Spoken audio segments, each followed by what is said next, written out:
बिस्मिल्लाहिर्रहमानिर्रहीम।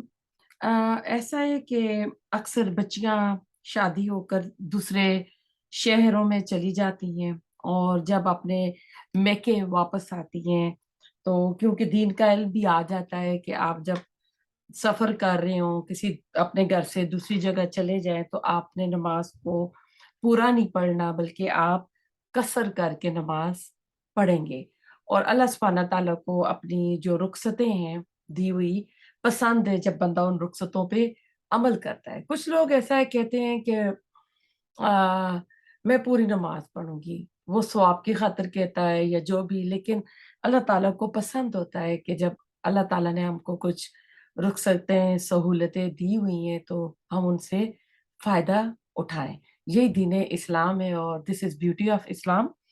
तो ऐसा है कि अब ये इसमें वो लड़कियां भी आ जाती हैं जो शादी होकर एक दूसरे एक शहर से दूसरे शहर चली जाती हैं। या इसमें कोई बंदा भी हो सकता है, बंदी भी हो सकती है, कोई जवान लड़का भी हो सकता है कि जिस शहर में जिस बस्ती में वो पैदा हुआ फिर वहां से वो मूव करके जॉब के लिए, स्टडी के लिए, किसी भी गर्ज से अगर वो किसी दूसरे शहर चला गया है। अब ऐसा है कि वो जो दूसरे शहर गया वहां उसको जॉब मिल गई है और वहां वो यानी सेटल हो गया है उधर ना। तो जिस जगह से गया था, जैसे कोई इस्लामाबाद से लाहौर चला जाता है, ठीक है, फिर वो दोबारा लाहौर से इस्लामाबाद आता है क्योंकि अब वो पक्का जो है ना सेटल डाउन लाहौर में हो गया है। अब जो विजिट करने के लिए आता है तो इस्लामाबाद में आता है। तो अब अगर इस्लामाबाद आ रहा है तो फिर वो क्योंकि वहां पर मुसाफिर कहलाया जाएगा। तो इस केस में वो अब जो उसका होम टाउन है ना वो उसका वैसा है कि मुसाफिर टाउन बन गया है, तो वहां पर वो नमाज कसर करेगा और नमाजों को कंबाइन भी कर सकता है, दो नमाजों को जमा भी कर सकता है। जैसे जमा ताखीर और जमा आती है, पहले भी कर सकते हैं, जैसे जोर के वक्त आप असर पढ़ सकते हैं और ताखीर में आप असर के वक्त जोहर पढ़ सकते हैं। कि दो नमाजें, चार नमाजें जो इनके दो दो कॉमन टाइम है, जैसे जोहर और असर का कॉमन टाइम है और मगरिब और इशा का कॉमन टाइम है।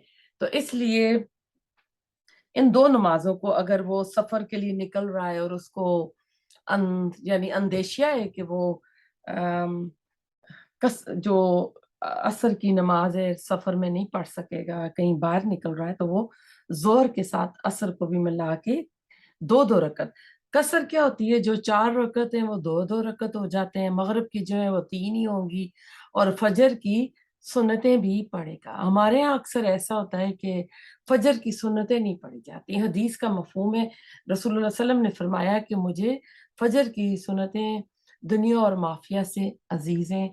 और आप सल्लल्लाहु अलैहि वसल्लम फजर की सुन्नतें सफर में भी पढ़ते थे और हजर में भी, यानी जब आप अपने होम टाउन मदीना में होते थे तब भी पढ़ा करते थे। तो इसी तरह अब जो लड़कियां शादी होकर चली गई हैं और दूसरे शहरों में सेटल हो गई हैं तो अपने मेके आएंगी तो मेके में वो मुसाफिर होंगे। वो नहीं कह सकती कि ये मेरी अबू का घर है, मेरी अम्मी का घर है, तो मैं यहाँ पर नमाज फुल पढ़ूंगी। तो वो नमाज जो है कसर करके पढ़ेंगी और दो नमाजों को कंबाइन भी कर सकती हैं। लेकिन ऐसा है कि अब एक बंदा जो अपने शहर बस्ती से जॉब के लिए किसी दूसरे शहर सेट हो गया था, कुछ अरसे बाद 10 साल बाद 30 साल बाद दोबारा अपने होम टाउन आ जाता है, तो अब दोबारा पक्का वो रहने वाला अपने होम टाउन का होगा। इसलिए वहां पर अब वो मुसाफिर नहीं होगा, वहां पर अब पूरी नमाज पढ़ेगा और किसी दूसरे शहर जाएगा तो वहां जाकर ये कसर करेगा। रब्बना तकब्बल मिन्ना इन्नका अंतस समीउल अलीम व तुब अलैना इन्नका अंतत तव्वाबुर रहीम।